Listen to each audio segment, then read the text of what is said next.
La maîtresse avance, le cœur battant. Elle se pose devant la porte de sa classe. 24 enfants la rejoignent, le cœur battant aussi. Certains se prennent par la main pour se donner du courage. 24? Non, 25. Il y a un enfant de plus, un tout petit nouveau. Il semble si seul, perdu, comme un oiseau qui chercherait son nid. « Viens mon poussin », lui dit la maîtresse. Elle le prend par la main. Sa pomme est moite, la sienne aussi. Il lui sourit mais il ne le regarde pas. Il regarde ses pieds.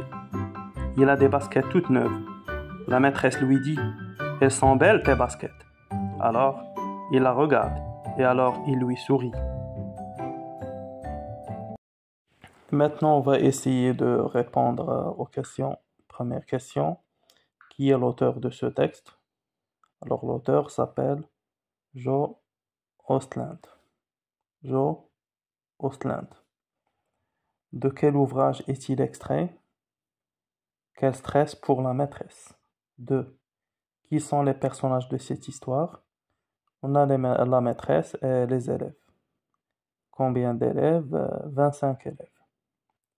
Alors, quels mots les désignent dans le texte? Les mots qui désignent ces personnages, ce sont les pronoms personnels. Tantôt il y a il, tantôt il y a elle, ok? Ce sont les pronoms personnels. Et chaque pronom désigne un personnage. Et ces pronoms se trouvent au début des paragraphes, en tête des paragraphes. Question 3. Où se passe cette scène? La scène se passe devant la porte de la classe.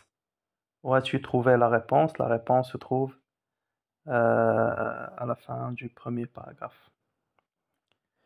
Qu'est-ce qui étonne la maîtresse? Ce qui a étonné la maîtresse, c'est un élève qui se trouve isolé des autres. Et il semble timide et stressé. 5. Pourquoi tout le monde a-t-il le cœur battant? Donc tout le monde a le cœur battant parce que c'est la rentrée, c'est la première séance.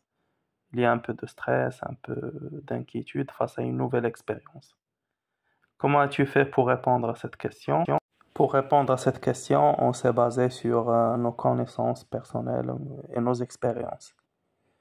Alors, ce qui montre que cette maîtresse est gentille, la maîtresse, elle appelle le garçon isolé mon poussin, et après elle le prend par la main. Alors, pourquoi la pomme du nouveau est-elle moite? La pomme est moite, c'est un signe de stress, d'inquiétude, etc. Comment as-tu procédé pour trouver la réponse? La même chose sur mes connaissances personnelles et mes expériences. Alors, est-ce que cette réponse est-elle dans le texte? Non, la question n'est pas dans le texte. La réponse plutôt n'est pas dans le texte. Cet enfant, 8. Cet enfant est-il un garçon ou une fille? Alors, cet enfant est un garçon. Comment le sais-tu? Parce qu'il y a le pronom il. Quand on parle de l'enfant, on utilise le pronom il. Comme il regarde ses pieds, il a des baskets toutes neuves, etc. Merci pour votre attention.